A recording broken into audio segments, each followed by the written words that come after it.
Okay ठीक है, चलिए मैं अपनी स्क्रीन शेयर करती हूँ।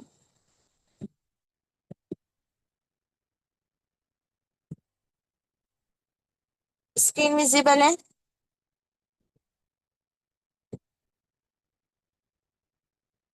जल्दी जल्दी टाइप कीजिए, स्क्रीन विजिबल है मेरी? ओके ठीक है।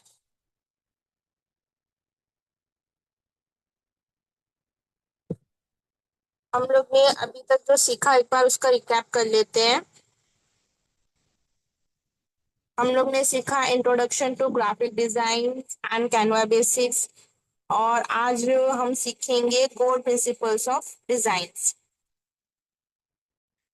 ये सब कुछ हमारा कवर हो चुका है। ये भी कवर हो।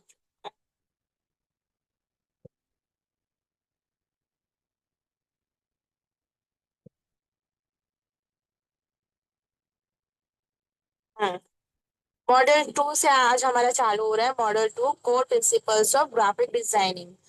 कोर प्रिंसिपल्स क्या होते हैं, पहले उसका एक छोटा सा डेफिनेशन सुन लीजिए। Core principles of graphic designs are the basic rules that help designers create designs that are visually attractive, easy to understand, and effective in communicating a message. इसका मतलब क्या है कि जो हम एक डिजाइन बनाते हैं वो बहुत ज्यादा अट्रैक्टिव होना चाहिए। सामने वाला उसको देख के हमारा मैसेज समझ जाए, उसका मतलब कंफ्यूज नहीं होना चाहिए। जैसे कि यहाँ पे एग्जाम्पल लिखा हुआ है, एक स्ट्रॉन्ग बिल्डिंग बनाने के लिए स्ट्रॉन्ग फाउंडेशन की जरूरत होती है। वैसे ही एक प्रोफेशनल डिजाइन बनाने के लिए हमें कुछ प्रिंसिपल्स की जरूरत होती है। वो हम आगे देखने जाएंगे। सबसे इम्पोर्टेंट, हमें प्रिंसिपल्स की जरूरत क्यों है? क्योंकि हमें विजुअल कम्युनिकेशन करना है। मतलब हमें बिना बोले, मतलब हम सामने वाले से बात नहीं कर रहे हैं, सामने वाले से हमने फोन भी नहीं किया, मैसेज भी नहीं किया, कुछ भी नहीं किया, लेकिन हमें उससे बात करनी है। यही होता है विजुअल कम्युनिकेशन। हमने कोई डिजाइन बनाया, वो डिजाइन जो देखेगा ना उसको, वो डिजाइन उससे बात करेगा। हमारा डिजाइन ऐसा होना चाहिए। What is visual communication? Visual communication is the process of communicating ideas, information, or message through visual elements such as image, color, text, icons, shapes, and layouts instead of using only words. इसका मतलब ये है in simple, जो हम design बनाते हैं, जैसे हम इमेज यूज करते हैं, कलर यूज करते हैं, टेक्स्ट यूज करते हैं, छोटे छोटे आइकॉन्स यूज करते हैं, शेप्स यूज करते हैं, वो सारी चीजें सामने वाले से बात करती है। हम उससे वर्ड्स में बात नहीं करते, हम इन सारी चीजों के थ्रू उनसे बात करते हैं। फॉर एग्जाम्पल, आप कहीं बाहर गए हो, ठीक है, आप डॉक्टर के पास गए हो, आपको जाना है किसी आई स्पेशलिस्ट के पास। आप वहां पे आप कैसे जाओगे? आप सिम्बॉल्स देखोगे कि डॉक्टर, जो बोर्ड होता है बाहर, देखिए बोर्ड लिखा होता है, नेविगेशन बोर्ड, वहां पे लिखा होता है आई स्पेशलिस्ट कहाँ पे मिलेगा, कौन से वार्ड में मिलेगा। ये सब कुछ ग्राफिक डिजाइनिंग के अंदर ही आता है। वो डिजाइन किसी ने क्रिएट किया होगा, इसीलिए वहां पे प्लेस है ना। इसी को बोलते हैं visual communication. Okay. Three main types of visual communication. Visual communication के तीन मेन टाइप होते हैं। सबसे पहला होता है टेक्स्ट, दूसरा होता है शेप, तीसरा होता है इमेजेस। हम कोई डिजाइन बना रहे हैं तो हम उसके ऊपर छोटी छोटी चीजें लिखते हैं। मैं आपको एग्जांपल दिखाती हूँ। ये देखिए, ये एग्जांपल है। यहाँ पे जो है, ये सिर्फ चाय का कप है। इससे आप क्या समझोगे? मुझे चैट बॉक्स में बताओ, सिर्फ चाय का कप देख के आपको क्या समझ में आएगा?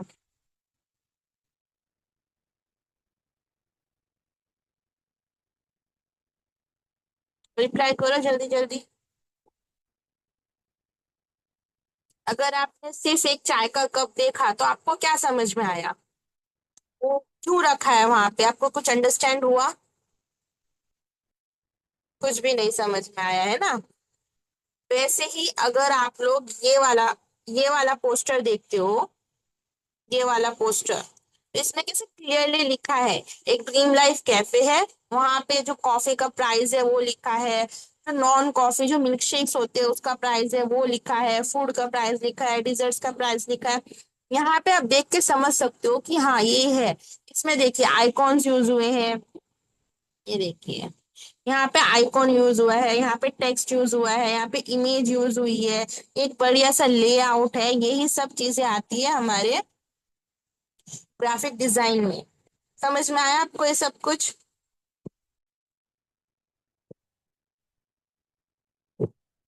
ओके ठीक है, चलिए अभी हम आगे बढ़ते हैं।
My screen is visible.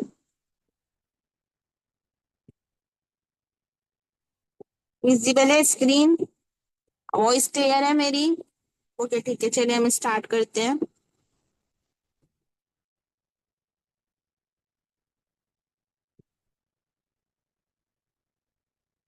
अब विजुअल कम्युनिकेशन क्यों इम्पोर्टेंट है?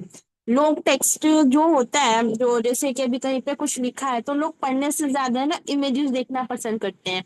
जैसे कि आप कहीं गए हो, आप किसी होटल में गए, वहां पे बोर्ड पे लोगों ने सब कुछ लिख दिया कि ये प्राइस इतने का है। जैसे कि यहाँ पे ये चीज इतने की मिलेगी, बर्गर इतने का मिलेगा, पिज्जा इतने की मिलेगा। लेकिन अगर उन्होंने उसी जगह पे एक अच्छा सा पोस्टर लगा दिया, उसके अंदर सारी इमेजेस है, इमेजेस के बाजू में प्राइस लिखा है, तो लोग उसको देखना ज्यादा प्रिफर करेंगे पढ़ने के बजाय, क्योंकि वो लोग वहां पे इमेज देखेंगे, उन लोग को प्राइस पता चल जाएगा।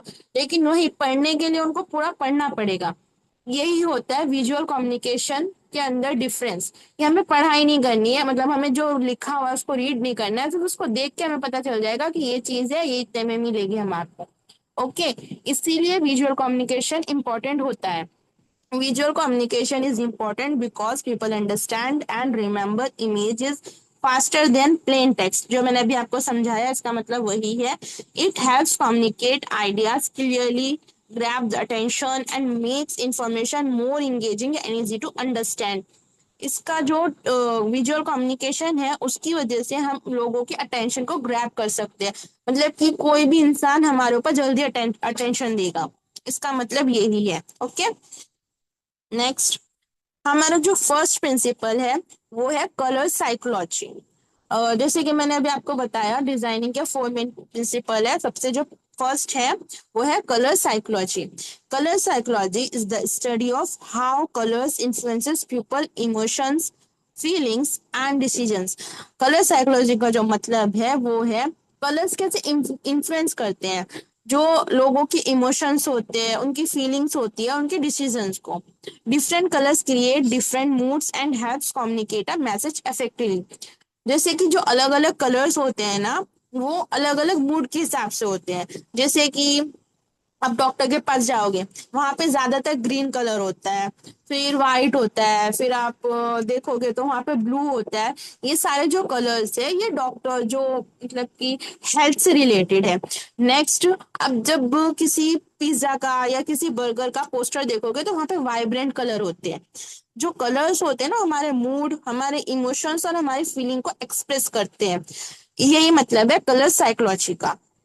Different colours create different moods and help communicate a message effectively. जो मैंने अभी आपको समझाया इसका मतलब वही है कि जो अलग अलग कलर्स होते हैं वो अलग अलग मूड्स को शो करते हैं। ठीक है। अब हमारे पास जो कलर्स होते हैं हम उसके बारे में जान लेते हैं। हमारे पास जो सबसे फर्स्ट कलर व्हील आता है वो होता है प्राइमरी कलर। ये आपने स्कूल में भी पढ़ा होगा। जो तीन बेस कलर होते हैं वो किसी को कंबाइन करके नहीं बनते, लेकिन सारे कलर इन्हीं तीन कलर को कंबाइन करके बनते हैं। यहाँ पे देख लीजिए, ये है। सबसे पहला है रेड, सेकंड है ब्लू, थर्ड है येलो। ये तीनों हमारे प्राइमरी कलर्स हैं। जो रेड है वो एक्सप्रेस करते हैं एनर्जी को, पैशन को, स्ट्रेंथ को। मतलब जो जैसे मैंने अभी आपको बताया फूड, अभी आप कोको कोला का जो लोगो है वो देखोगे ना, उसमें रेड कलर है। क्यों? क्योंकि वो एनर्जेटिक है, उससे हमें एनर्जी फील होता है। फिर आप फिज, फिज आपने सुना होगा, एक ब्रांड है फिज। उसका भी जो लेबल है वो रेड कलर का है। क्यों? क्योंकि वो हमें एनर्जी, उसको देखते बराबर हमें आता है हाँ ये एनर्जी से रिलेटेड है। समझे? सेकेंड है येलो। येलो मतलब happiness, positivity, warmth. Yellow colour इन सब चीजों में होते हैं, और भी चीजें होती है, मैंने यहाँ पे तीन ही एग्जाम्पल लिखे हैं। ब्लू, ब्लू कलर होता है कामनेस, ट्रस्ट, कॉन्फिडेंस। मैंने अभी आपको बोला डॉक्टर, डॉक्टर पे हम ट्रस्ट करते हैं, हम उसके पास जाते हैं, ये हमारे ट्रस्ट के लिए एक सिंबल होता है। ये मतलब जब भी हम हेल्थ का पोस्टर बनाए तो हमें इसको अपना प्राइमरी कलर रखना चाहिए। क्लियर है इतना आप लोगों को?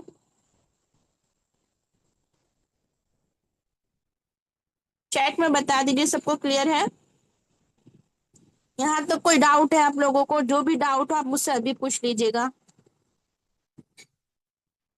ओके। और जो मैं बता रही हूँ ना वो सब कुछ नोट करते जाइएगा। ठीक है, ताकि आप लोगों को आगे कोई प्रॉब्लम ना हो। प्राइमरी कलर क्या होता है, टेरिटरी कलर क्या होता है, कॉम्प्लीमेंट्री कलर क्या होता है, ये सब कुछ आप लोगों को नोट करना है। अगर आप लोग कभी डिजाइन बनाने बैठो तो आप लोगों को ये प्रिंसिपल्स याद रखने हैं और उसके बाद ही डिजाइन बनाना है। ओके। ठीक है। यहाँ पे देखिए लिखा हुआ है, by mixing these three primary colours we can create all other colours on the colour wheel. ये जो तीन कलर है ना बहुत ज्यादा मेन कलर है, इनको यूज करके हम कोई भी कलर बना सकते हैं, इसीलिए प्राइमरी कलर्स है।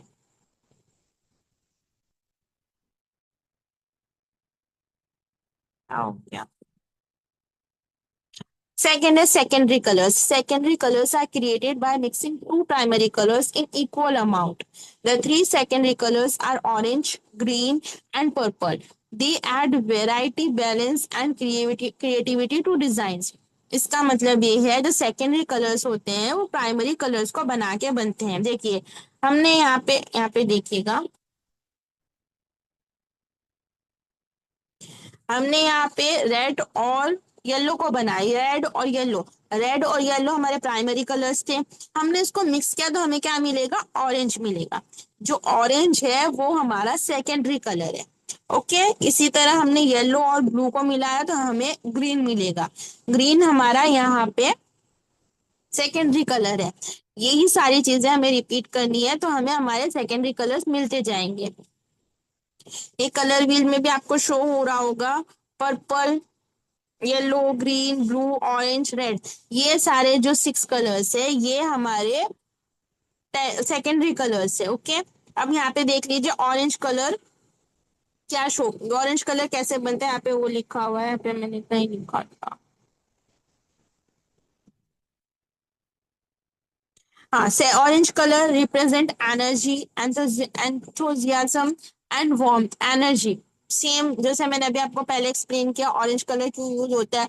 आप बर्गर का पोस्टर देखोगे, आप और भी बहुत सारे फूड पोस्टर्स देखोगे, फूड मेन्यूज देखोगे, किसी होटल का जो मेन्यू होता है वो चेक करोगे, उसमें ज्यादातर रेड, ऑरेंज, इसी से रिलेटेड आपको कलर्स मिलेंगे। ग्रीन, ग्रीन कलर हम एजुकेशन फील्ड में यूज कर सकते हैं। फिर हमारा जो हेल्थ के लिए पोस्टर बनाते हैं हम उसमें यूज कर सकते हैं। नेचर के लिए हम यूज कर सकते हैं। पर्पल कलर हम क्रिएटिविटी, इमेजिनेशन, जैसे कि हमें कोई ब्रांड है, कोई फॉर एग्जाम्पल कोई ब्यूटी ब्रांड है, आप उसके लिए पर्पल कलर यूज कर सकते हो। कोई लग्जरी ब्रांड है, आप उसके लिए पर्पल कलर यूज कर सकते हो। इसी हिसाब से आपको कलर के पहले कलर की साइकोलॉजी समझनी है, आपको समझना है वो कलर किस चीज के लिए यूज होना है, उसके बाद आपको कलर्स यूज करने हैं।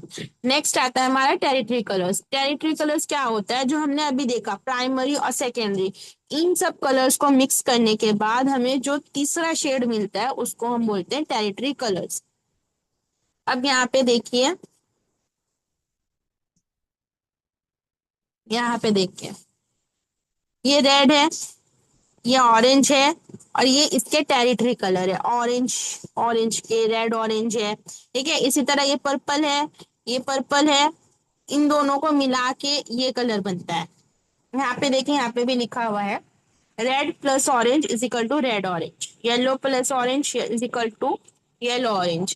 ये सब कुछ ऐसा लगे ना, आप स्क्रीनशॉट ले लीजिए, नहीं तो आपको रिकॉर्डिंग मिलने ही वाली है, आप तब इसको रिकॉर्ड कर लीजिए, मतलब नोट्स बना लीजिएगा। लेकिन नोट्स जरूर बना के रखिएगा, क्योंकि ये बहुत ज्यादा इंपॉर्टेंट है।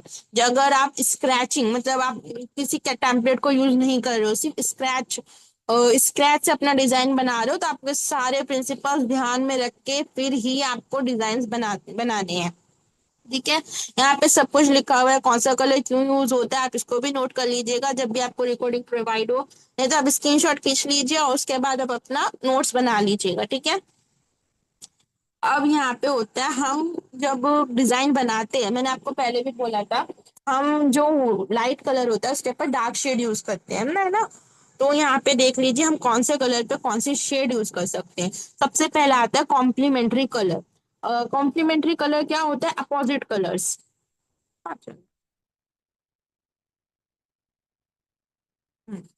ये देखिए, ये अपोजिट है, इसका अपोजिट ये है, इसका अपोजिट ये है। हम रेड के ऊपर ग्रीन यूज कर सकते हैं, हम येलो के ऊपर पर्पल यूज कर सकते हैं, ऑरेंज के ऊपर ब्लू यूज कर सकते हैं। इससे जो हमारा डिजाइन है ना, वो बहुत ही ज्यादा अच्छा लगेगा, यूनिक लगेगा। आप ऐसा लगे ना, आप कैनवा में जाके कोई भी टेम्पलेट से ना ऑब्जर्व कीजिएगा, सिर्फ क्रिएट मत कीजिएगा, रिक्रिएट नहीं करना, आपको सिर्फ ऑब्जर्व करना है। आप जब ऑब्जर्व करोगे ना, आपको पता चलेगा कि वहां पे कौन सा पैटर्न यूज हुआ है, कॉम्प्लीमेंट्री पैटर्न यूज हुआ है या एनालॉगस पैटर्न यूज हो रहा है। ये तो कॉम्प्लीमेंट्री पैटर्न है, एनालॉगस पैटर्न होता है ये वाला। यहाँ पे क्या है, ये देखिए, जो कलर्स है ना, ये इसको बोलते हैं एनालॉगस, मतलब कि एक ही कलर के अलग अलग शेड्स होते हैं। जैसे कि मैंने अभी आपको पहले बताया था,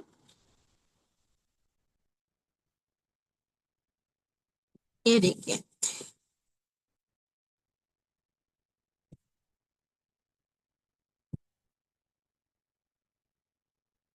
ये ऑरेंज है, ये इसका शेड है, ये भी ऑरेंज का ही शेड है। आप ये तीनों कलर एक ही डिजाइन में यूज कर सकते हो। फिर ये देखिए, येलो है, ये ग्रीन, येलो ग्रीन है, ये येलो है, ये तीनों कलर आप एक ही डिजाइन में यूज कर सकते हो। इन तीनों कलर को एनालॉगस कलर बोलते हैं। जैसे कि ये ग्रीन है, ये ग्रीन का शेड है, ये ब्लू ग्रीन है, ये तीनों कलर एनालॉगस कलर हो गए। इसी तरह आप हर एक एनालॉगस कलर को अपने डिजाइन में यूज कर सकते हो। अब आपको ये चीज ध्यान रखनी है, अगर आप कॉम्प्लीमेंट्री डिजाइन, मतलब आपने कॉम्प्लीमेंट्री सोचा है, तो आपको कॉम्प्लीमेंट्री ही यूज करना है। और अगर आपने सोचा है कि आपको एनालॉगस कलर्स यूज करने हैं, तो आपको एनालॉगस कलर्स ही यूज करने हैं। ये जब भी आप इस कैसे डिजाइन बनाओगे, तब आपको बहुत काम आएगा। और जो कल मैंने होमवर्क चेक किया था, उसमें कई लोगों का यही प्रॉब्लम था, उन लोग को ना कलर की साइकोलॉजी नहीं समझ में आ रही थी, इसलिए उन लोगों ने कोई भी कलर कहीं पे भी यूज कर लिया था। मैंने एक लड़की का जो ज्वेलरी का पोस्टर था, उसमें देखा था पेस्टल पिंक पे व्हाइट कलर यूज किया था, जो कि व्हाइट हमें पढ़ने ही नहीं आ रहा था, हमें समझ में ही नहीं आ रहा था कि वहां पे क्या लिखा है। इसीलिए जब भी आप डिजाइन बनाओ, इन सारे प्रिंसिपल्स को याद रख के और समझ के फिर बनाना। नेक्स्ट जो हमारा प्रिंसिपल है, अभी हमने देखा कलर साइकोलॉजी, ठीक है। अब हमारा जो सेकंड प्रिंसिपल है वो टाइपोग्राफी। कोई भी डिजाइन हो, उसके ऊपर सिर्फ कलर्स नहीं होते, उसके ऊपर हम कुछ लिखते भी हैं, उसी को बोलते हैं typography. Typography is the art of arranging and styling text to make it clear, readable and visually attractive. Typography का जो मतलब है, उसको टेक्स्ट को अरेंज करना एकदम क्लियरली, सामने वाला उसको पढ़ सके इस हिसाब से, और जो सामने वाला देख रहा है उसको बहुत ज्यादा अट्रैक्टिव लगे, उस हिसाब से टेक्स्ट को अरेंज करना, इसी को हम टाइपोग्राफी बोलते हैं। It includes choosing the right font size, spacing, alignment and text style to communicate a message effectively। जो टाइपोग्राफी है, उसके अंदर हमें राइट फॉन्ट यूज करना पड़ता है, फॉन्ट का जो साइज है वो हमें सही से यूज करना पड़ता है। जो स्पेसिंग है, बीच में जो हम जगह देते हैं, वो हमें सही से यूज करनी पड़ती है। और अलाइनमेंट वो भी हमें एकदम क्लियर रखना पड़ता है, ताकि जो हमारा मैसेज है वो बहुत ज्यादा इफेक्टिव लगे। What is font face? अब मैंने आपको बोला कि आपने एक ही जैसे कि मैंने आपको पहले भी बोला था, आप एक डिजाइन में दो या तीन फॉन्ट ही यूज कर सकते हो। लेकिन अगर आप उसी एक ही फॉन्ट यूज करो, आप उसको बहुत सारी वेरिएशंस दे सकते हो। उसको बोलते हैं हम font face. A font face is a specific style और design of a font family. जैसे कि अभी एक पॉपिंस है, फॉर एग्जाम्पल, अब मैं आपको एग्जाम्पल दे रही हूँ, पॉपिंस है। पॉपिंस में जब आप क्लिक करोगे ना, आपको वहां पे बहुत सारे फॉन्ट फेस मिल जाएंगे। उसी को बोलते हैं font family. Different font face give different looks and feelings to a design. हर एक जो फॉन्ट का फेज होता है, जैसे कि आपने बोल्ड लिया तो बहुत ज्यादा बोल्ड हो जाएगा, आपने लाइट लिया तो लाइट हो जाएगा। तो टेक्स्ट एक ही रहेगा, फॉन्ट एक ही रहेगा, लेकिन उसके फेजेस चेंज होंगे, उससे फीलिंग्स और लुक्स दोनों बदल जाएगा। ओके। अब यहाँ पे मैं आपको फॉन्ट्स के दो टाइप होते हैं, मैं आपको समझाती हूँ। सबसे पहला है सेरिफ फॉन्ट्स। सेरिफ फॉन्ट्स क्या होता है? जो हम लग्जरी ब्रांड्स में यूज करते हैं। ये देखिए, ये है ना, ये आया ना, सेरिफ फॉन्ट यूज किया हुआ है। ये जो पॉइंट है, फॉन्ट है, इसमें देखिए यहाँ पे पॉइंट निकला है, यहाँ पे एस पे पॉइंट लिखना है, यहाँ पे एस पे पॉइंट निकला है, यहाँ पे ई पे पॉइंट निकला हुआ है। ये सारे जो फॉन्ट है ना, इसको हम बोलते हैं सेरिफ फॉन्ट्स। यहाँ पे लिखा हुआ भी है, लेटर के एंड्स पर छोटी लाइंस होती है, उसको सेरिफ बोलते हैं। ट्रेडिशनल और ट्रस्टवर्दी लुक देता है। मतलब जो ये जो फॉन्ट है ना, ये ज्यादातर ब्रांड्स में यूज होता है। जैसे कि आपने लग्जरी लग्जरी ब्रांड के लिए एक पोस्टर बनाया, आप उसमें सेरिफ फॉन्ट यूज करोगे। यहाँ पे दो तीन एग्जांपल है सेरिफ फॉन्ट के: times new Roman, Georgia, Playfair. ये जो फॉन्ट यूज किया है ना मैंने, ये मैंने प्ले फेयर यूज किया है। प्ले फेयर डिस्प्ले है इस फॉन्ट का नाम। जब आप कैनवा में जाके देखोगे ना, तो आपको मालूम पड़ जाएगा। अब ये जो फॉन्ट है वो किस चीज के लिए बेस्ट है? यहाँ पे एग्जांपल है: best for books, newspaper, certificates. आपके पास कोई भी सर्टिफिकेट होगा, आप उठा के देख लेना, उसमें सेरिफ फॉन्ट्स यूज किया होगा। लग्जरी ब्रांड्स, मैंने आपको पहले भी बोला, लग्जरी ब्रांड्स में सेरिफ फॉन्ट्स बहुत अच्छे से यूज होता है। नेक्स्ट है हमारा सेंस सेरिफ फॉन्ट्स। अब सेंस सेरिफ फॉन्ट्स क्या होता है? ये देखिए, यहाँ पे है ना, आपको कोई भी पॉइंट नहीं दिखेगा, है ना, सिंपल है एकदम, इसके अंदर कोई पॉइंट नहीं है। सिंपल फॉन्ट्स है सारे, इसको हम बोलते हैं सेंस सेरिफ फॉन्ट्स। ठीक है। ये जो फॉन्ट्स है एकदम क्लीन होते हैं, मॉडर्न होते हैं, इजी टू रीड होते हैं। अब ये वाले फॉन्ट है ना, ये तो सिंपल है इसलिए आपको रीडेबल है, लेकिन कई कई फॉन्ट है ना जो सेरिफ फॉन्ट्स होते हैं। कई फॉन्ट ऐसे हैं तो जो हम इजीली रीड नहीं कर सकते, वो ज्यादातर इनविटेशन कार्ड में यूज होते हैं। हम उसको रीड ही नहीं कर पाते अच्छे से।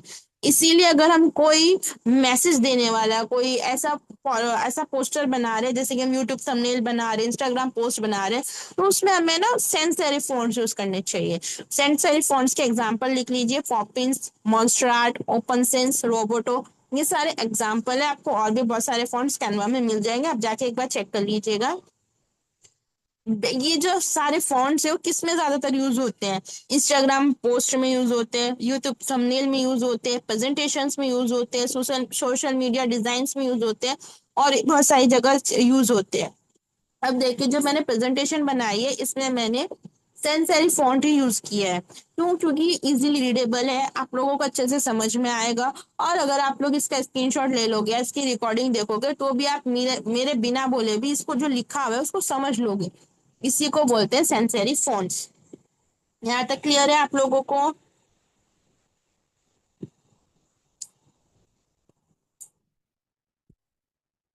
ओके, स्क्रीनशॉट नहीं हो रहा तो आप एक काम करना, रिकॉर्डिंग मिले ना तब आप कर लेना, शायद सेटिंग बंद होगी स्क्रीनशॉट की। ओके, कोई डाउट है यहाँ तक आप लोगों को? जनरली टाइप कीजिए। ओके ठीक है, चलिए हम आगे बढ़े।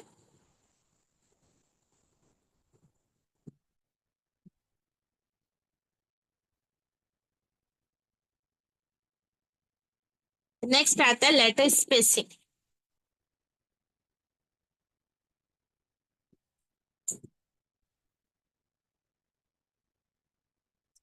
लेटर स्पेसिंग, ये देखिए यहाँ पे ये है यहाँ पे लेटर एकदम बरोबर से किया हुआ है, स्पेस किया हुआ है, यहाँ पे आपको कोई प्रॉब्लम नहीं हो रही है। अब वही चीज यहाँ पे देखिए, यहाँ पे लेटर के बीच में कितना स्पेस है। अगर यही स्पेस हम थोड़ा सा कम कर दे तो ये इस तरीके से हो जाता तो रीडेबल हो जाता, मतलब सामने वाला आसानी से पढ़ पाता। तो हमें ये चीज हमेशा ध्यान रखनी है हमारे डिजाइन बनाते वक्त, जो लेटर की स्पेसिंग है वो एकदम बरोबर हो। ठीक है। अगर आप लेटर की स्पेसिंग कम ज्यादा रखोगे तो रीडेबल नहीं हो पाएगा। ओके, दूसरा आता है लाइन स्पेसिंग। लाइन स्पेसिंग भी हमें मेंटेन करनी है। ये वाला पैराग्राफ देखिए, इसमें जो लाइन स्पेसिंग है ये वाली, इसको बोलते हैं लाइन स्पेसिंग। ये जो यहाँ पे है ना, इसको यहाँ पे देखिए कितनी ज्यादा है। ये प्रोफेशनल नहीं लग रहा है, ऐसा लग रहा है कि अलग अलग उड़ रहा है हवा में, है ना। ऐसा नहीं होना चाहिए हमारे डिजाइन में। हमारे डिजाइन में जो लाइन स्पेसिंग है वो एकदम बरोबर होनी चाहिए। ठीक है। ये दो चीज है, लेटर स्पेसिंग, लाइन स्पेसिंग। मैं आपको एक बार प्रैक्टिकल दिखा देती हूँ। ये हमने यहाँ पे सिलेक्ट किया टेक्स्ट, टेक्स्ट एडवांस। ये देखिए लेटर स्पेसिंग, मैं अगर इसकी लेटर स्पेसिंग बढ़ाती हूँ देखिए कितनी कम हो गई। क्या हम इसको रीड कर पा रहे हैं? नहीं ना। इसीलिए हमें हमेशा ध्यान रखना है हमारी लेटर स्पेसिंग एकदम बरोबर हो। लाइन स्पेसिंग, हम अगर इसकी लाइन स्पेसिंग एकदम कम कर दे तो भी हम रीड नहीं कर सकते हैं, हम एकदम ज्यादा कर दे तो भी हम रीड नहीं कर सकते हैं। इसीलिए हमें इसका भी ध्यान रखना चाहिए कि लाइन स्पेसिंग, लेटर स्पेसिंग एकदम बरोबर हो, तो ही हमारा डिजाइन बरोबर रहेगा। ओके।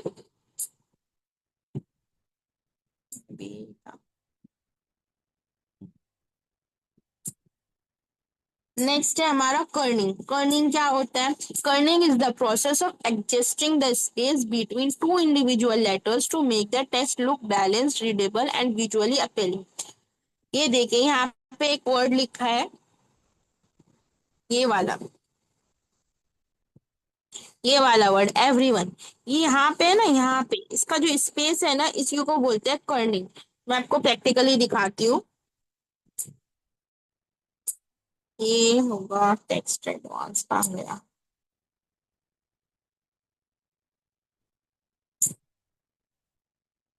ये देखिए, ये जो ऑप्शन है ना, ये वाला, ये कर्निंग, इसके बारे में मैं आपको समझा रही हूँ। अगर मैं इसको यहाँ पे बंद कर देती हूँ, जैसे मैंने यहाँ पे इसको बंद कर दिया,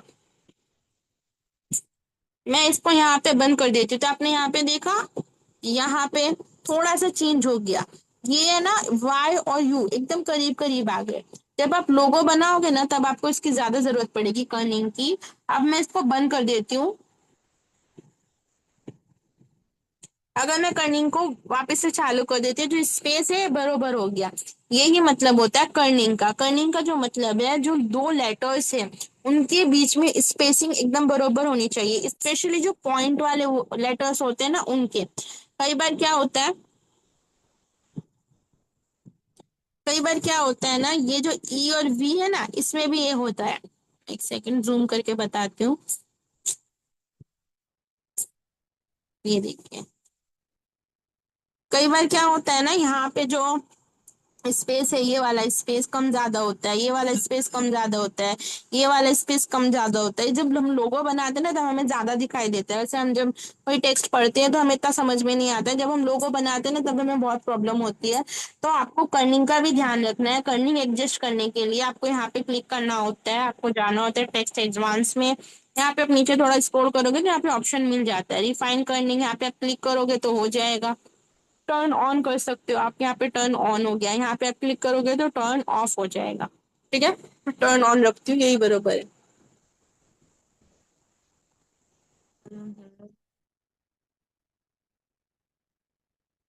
नेक्स्ट है अलाइनमेंट। What is alignment? जो लेटर्स है उसको हम कैसे अलाइन करते हैं ये भी बहुत मैटर करता है। अगर हमने चीजें ठीक से अलाइन नहीं की, हमने एक चीज इस तरफ रख दी, लेफ्ट में रख दी, एक चीज राइट में रख दी, एक चीज बीच में रख दी, तो लोगों को समझ में ही नहीं आएगा पहले देखना कहाँ है, पढ़ना कहाँ है। इसीलिए अलाइनमेंट भी बहुत ज्यादा जरूरी है। Alignment is the arrangement of text, images and other designs elements in a proper and organized way। जैसे कि जो टेक्स्ट है वो एक ही अलाइन में होना चाहिए, इमेजेस एक ही अलाइन में होना चाहिए। अब फॉर एग्जांपल, अगर मैं, ये बॉक्स है, ये एक टेक्स्ट बॉक्स है, अगर मैं इसको यहाँ रख दूं तो आप लोगों को समझ में आएगा? नहीं आएगा। मैं इसको जब सही जगह पे प्लेस करूंगी तभी आप लोगों को समझ में आएगा कि हाँ इसका मतलब ये यहाँ पे रखा है, हम इसको रीड कर सकते हैं। वो ही मतलब होता है अलाइनमेंट का।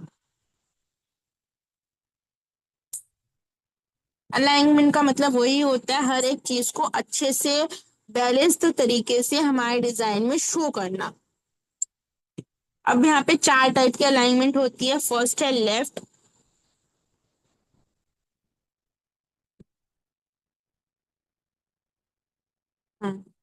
यहाँ पे आप जाओगे ना, यहाँ पे देखिए चार टाइप के अलाइनमेंट है। फर्स्ट है left, second centre, third right, right and justify. ये सारी अलाइनमेंट होती है। तो हमने यहाँ पे मैंने यहाँ पे एकदम क्लियरली एक्सप्लेन करने के लिए हर एक बॉक्स में अलग अलग अलाइनमेंट यूज की हुई है। यहाँ पे मैंने लेफ्ट अलाइनमेंट यूज की है, यहाँ पे राइट अलाइनमेंट यूज की है, यहाँ पे सेंटर और यहाँ पे जस्टिफाई। जस्टिफाई का लेफ्ट का मतलब क्या होता है, जो जितना भी कुछ जितनी भी चीजें हमने लिखी है वो सब एक साथ लेफ्ट में आ जाएगी। राइट का मतलब है जितनी भी चीजें हमने लिखी है वो सारी की सारी राइट में आ जाएगी। और सेंटर का मतलब है सेंटर में आ जाएगी। जस्टिफाई का मतलब है ना ही सेंटर में रहेगी, यहाँ से भी बरोबर हो जाएगी, यहाँ से भी बरोबर हो जाएगी, भले बीच में स्पेसिंग बढ़ जाए। ये देखिए यहाँ पे कितनी स्पेसिंग बढ़ गई, यहाँ पे भी स्पेसिंग बढ़ गई, लेकिन यहाँ से और यहाँ से बरोबर हो गया। जस्टिफाई का मतलब ये ही है। एक थोड़ा कंफ्यूजिंग है, बाकी ये तीनों तो इजी है, सिर्फ एक ही कंफ्यूजिंग है।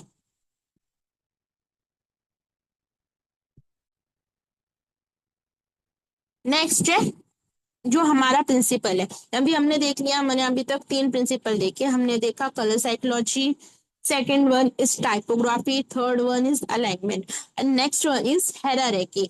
हेरारेकी क्या होता है, हमने कोई भी डिजाइन बनाया, जैसे कि यहाँ पे मैंने एग्जांपल दिया है, ये देखिए मैंने ये डिजाइन बनाया। अब यहाँ पे आप सबसे पहले क्या देखोगे, जो चैट में बताइए आप सबसे पहले क्या देख रहे हो इसमें डिजाइन में। जो मैंने अभी आपको डिजाइन शो किया उसमें सबसे पहले आपको क्या दिखा? जल्दी जल्दी जवाब दो।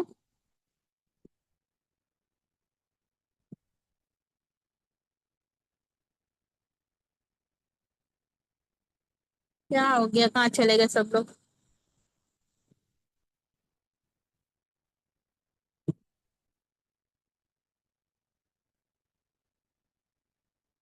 बैकग्राउंड, ठीक है बैकग्राउंड। तो मी अच्छा ठीक है, वापस से शो करूँ, एक सेकंड दिखाती हूँ। ये देखिए ये वाला डिजाइन देख के आपको सबसे पहले क्या दिखा?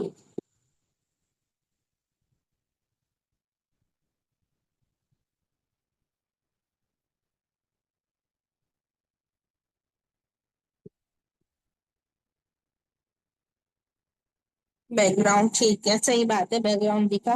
बैकग्राउंड क्यों दिखा, क्योंकि मैंने यहाँ पे इसको बहुत बड़ा कर दिया है ना।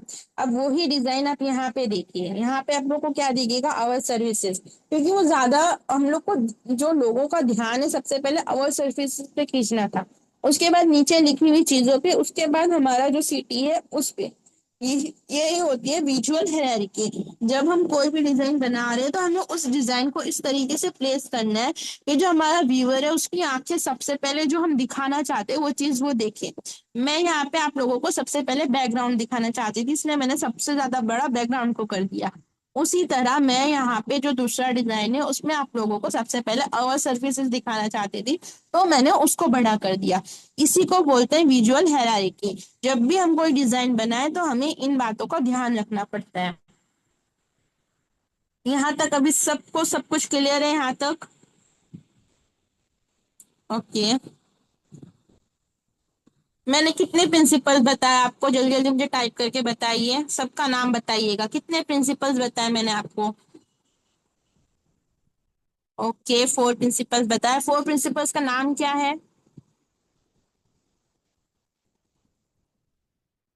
नाम सेंड करो।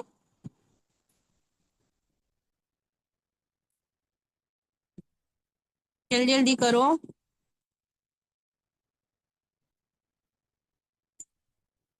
Colour psychology, typography, last one is hierarchy, ये भी एक प्रिंसिपल है। ये फोर जो प्रिंसिपल है उन फोर प्रिंसिपल्स को आप लोग ध्यान में रखोगे जब भी डिजाइन बनाओगे, तो ही आपका डिजाइन बहुत अच्छा बनेगा, एकदम प्रोफेशनल लेवल का बनेगा। सही है, एकदम करेक्ट। फोर्थ अगेन शो में, ओके फोर्थ वाला।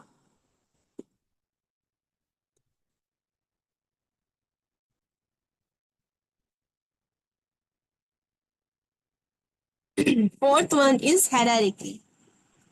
हायरार्की जो डिजाइन के एलिमेंट्स को उनकी इम्पोर्टेंस के हिसाब से अरेंज करने का प्रिंसिपल है, जिससे व्यूअर्स को समझ आता है कि सबसे पहले क्या देखना है। यहाँ पे मैंने इंग्लिश में भी समझाया हुआ है, मतलब जिन लोगों को इंग्लिश नहीं आती है वो लोग भी इजीली समझ सके। इसी हिसाब से मैंने पीपीटी क्रिएट की थी, क्योंकि मोस्ट ऑफ द लोग जो होते हैं ना, हाउस वाइफ्स होती है, एजेड लोग होते हैं, वो लोग भी सीखना चाहते हैं, वो लोग भी खुद के पैरों पे खड़ा होना चाहते हैं कि नहीं, हर कोई अपने लाइफ में कुछ ना कुछ करना चाहता है। इसीलिए मैंने इस पीपीटी को क्रिएट करने के टाइम पे ध्यान रखा था कि जो लोग को इंग्लिश नहीं आती है वो लोग भी इसको इजीली समझ सके। इसीलिए यहाँ पे मैंने जो छोटे छोटे बॉक्स है ना, वहां पे जो ऊपर लिखा हुआ है ना उसी को नीचे इंग्लिश, जैसे कि हम जो व्हाट्सएप में लैंग्वेज यूज करते हैं उसमें मैंने यहाँ पे क्लियरली स्पेसिफाई किया हुआ है। जब भी आप लोगों को रिकॉर्डिंग मिले आप उसको पॉज करके हर एक चीज को लिख लीजिएगा। लिखना नहीं है तो स्क्रीनशॉट खींच के कहीं सेव कर लीजिएगा, ताकि आप लोगों को कभी भी लाइफ में जरूरत पड़े। जब तक आप लोग बिगनर्स हो ना तब तक तो आपको जरूरत पड़ेगी ही, क्योंकि जब आप स्क्रैच से डिजाइन क्रिएट करने लगोगे तो आपको ये सारे प्रिंसिपल्स बहुत ज्यादा याद रखने पड़ेंगे। ओके। क्लियर। ओके ठीक है, क्लियर हो गया ना सबको।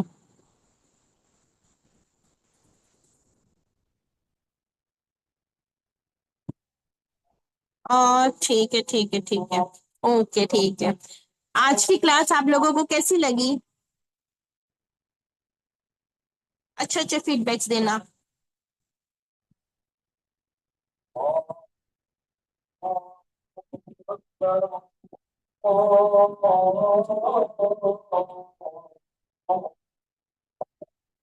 लास्ट लास्ट वाला मैंने आपको बताया तो सही कि हैरारिकी मतलब कि जब हम कोई भी इमेज क्रिएट करते हैं तो हमें उसके ऊपर जो विजुअल, जो हमें सबसे पहले ऑडियंस को दिखाना है उस पर हमें ज्यादा ध्यान देना पड़ता है।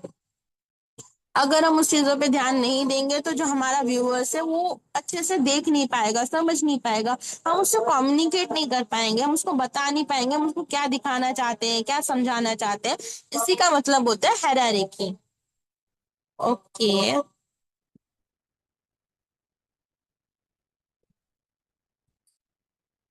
ओके। किसी को कोई डाउट है, पूछना है कुछ?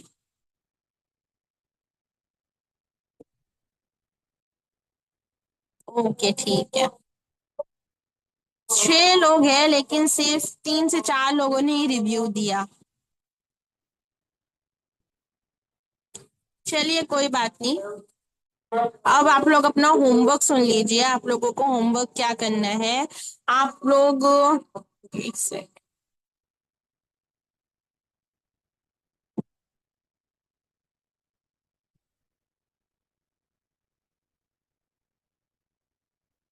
आप लोगों को होमवर्क क्या करना है आप वो सुन लीजिए। आप लोगों को जाना है कैनवा में।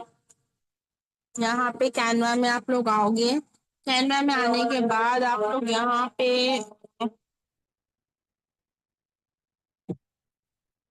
यहाँ पे सर्च करोगे। एक सेकंड, मैं स्क्रीन रिकॉर्डिंग ऑन कर देती हूँ ताकि जो लोग यूट्यूब पे देखेंगे ना उन लोग के लिए भी इजी हो जाए।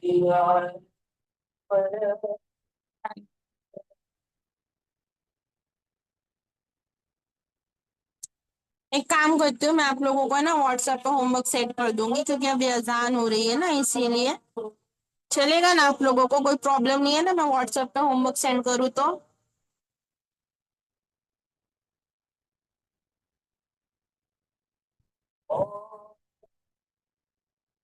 ओके ओके ठीक है, चलिए तो फिर हम क्लास को एंड करते हैं। और इंशाल्लाह कल कल होगा तो ठीक है, नहीं तो परसों क्लास होगा। कल अगर पॉसिबल होगा तो मैं कल क्लास ले लूंगी, क्योंकि आज तो थियोरी पार्ट किया है तो आप लोगों को इतना ज्यादा होमवर्क भी नहीं रहेगा, लिमिटेड टाइम होमवर्क रहेगा जो आप लोग इजीली कर लोगे। मे बी ½ एन आवर में आप लोगों का कंप्लीट हो जाएगा, इसीलिए हम लोग कल क्लास ले लेंगे। इस दिस ओके अगर कल मैं क्लास रखूँ तो? कोई प्रॉब्लम नहीं है ना किसी को कल क्लास अटेंड करने में? ओके ओके ठीक है, चलिए तो फिर हम इंशाल्लाह कल क्लास रख लेंगे। और जो भी मैं होमवर्क प्रोवाइड करूंगी आप लोग टाइम से कंप्लीट कर लीजिएगा, ठीक है। चलिए मिलते हैं नेक्स्ट डे पे। तब तक के लिए अल्लाह हाफिज।